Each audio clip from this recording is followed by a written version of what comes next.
रात के अंधकार में दूर पहाड़ों के पीछे स्थित छोटे से गांव में अजीब घटनाएं हो रही थीं। गांव के लोग डर के साए में जी रहे थे। कहते थे कि रात को जंगल से किसी के रोने की आवाज़ आती है। कभी कभी चमकदार आंखें झाड़ियों में चमकती दिखतीं। और कुछ लोगों का कहना था कि उन्होंने परछाइयां चलते हुए देखी हैं। इस गांव में एक युवक रहता था, राघव। वह निडर था और हमेशा सच की तलाश में रहता था। गांव वालों की कहानियां सुनकर उसके अंदर इन रहस्यों को सुलझाने की इच्छा जाग उठी। उसने तय किया कि वह इस अंधेरे पर्दे के पीछे छिपे सच को उजागर करेगा। एक रात वह एक मशाल और अपनी छड़ी लेकर जंगल की ओर चल पड़ा। हवा ठंडी थी और जंगल में घना अंधेरा छाया हुआ था। हर तरफ अजीब आवाजें आ रही थीं, झींगरों की चीख, उल्लुओं की हूटिंग और कहीं दूर बहते पानी की हल्की सरसराहट। जंगल में चलते चलते राघव को एक पुराना खंडहर मिला।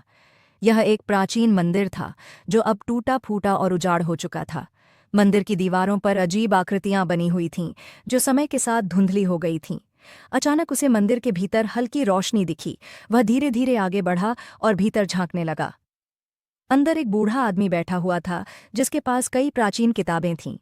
उसने राघव को देखते ही मुस्कुराकर कहा, तुम्हारा आना तय था। राघव हैरान रह गया। उसने बूढ़े से पूछा, आप कौन हैं और यहाँ क्या कर रहे हैं? बूढ़े ने बताया कि वह इस गांव का एक पुराना निवासी है और इस मंदिर की देखभाल करता है। उसने बताया कि यह मंदिर एक रहस्य से जुड़ा हुआ है, एक ऐसी शक्ति से जो सदियों से यहाँ छुपी हुई है। गांव में जो डर फैला हुआ है वह इसी शक्ति का असर है। राघव ने और अधिक जानने की इच्छा जताई। बूढ़े ने उसे एक किताब दी जिसमें इस शक्ति के बारे में लिखा था। किताब में बताया गया था कि यह मंदिर एक प्राचीन यंत्र का केंद्र है, जिसे सही तरीके से नियंत्रित न किया जाए तो यह नकारात्मक ऊर्जा उत्पन्न करता है। राघव ने सोचा कि इस रहस्य को सुलझाना ही गांव को डर से मुक्त करने का एकमात्र तरीका है। उसने बूढ़े से पूछा कि उसे क्या करना होगा। बूढ़े ने उसे मंदिर के नीचे स्थित एक गुप्त कक्ष के बारे में बताया। यह कक्ष मंदिर के गर्भगृह में एक गुप्त द्वार के पीछे छिपा था। राघव ने हिम्मत जुटाई और उस गुप्त कक्ष में प्रवेश किया। वहां एक विशाल पत्थर का गोला था जिस पर कई प्रतीक अंकित थे। इन प्रतीकों को सही क्रम में घुमाने से मंदिर की शक्ति संतुलित हो सकती थी। राघव ने किताब में दिए गए निर्देशों के अनुसार प्रतीकों को घुमाना शुरू किया। जैसे ही अंतिम प्रतीक सही स्थान पर पहुंचा, एक तेज रोशनी फैली और पूरे मंदिर में कंपन होने लगा। कुछ ही पलों में सब कुछ शांत हो गया।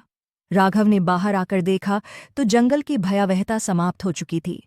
अब वहां केवल एक शांति और सुखद माहौल था। गांव में लौटने पर लोगों ने देखा कि अब कोई अजीब घटनाएं नहीं हो रही थीं। गांव वाले बहुत खुश हुए और राघव को धन्यवाद दिया। बूढ़े आदमी ने राघव से कहा, तुमने गांव को भय से मुक्त किया है। अब यह तुम्हारी जिम्मेदारी है कि इस मंदिर की शक्ति को संतुलित बनाए रखो। राघव ने इस जिम्मेदारी को खुशी खुशी स्वीकार किया और गांव का रक्षक बन गया। गांव के लोग अब चैन की नींद सो सकते थे, क्योंकि उन्हें पता था कि राघव हमेशा उनकी रक्षा करेगा। इस प्रकार अंधेरे के बीच छिपे रहस्य का पर्दाफाश हुआ और गांव को एक नया जीवन मिला। तो दोस्तों, ये कहनी आपको कैसी लगी? वीडियो पसंद आई हो तो वीडियो को एक लाइक कर दो और चैनल पर नए हो तो चैनल को सब्सक्राइब करें। लो मिलते हैं अगली वीडियो में। धन्यवाद।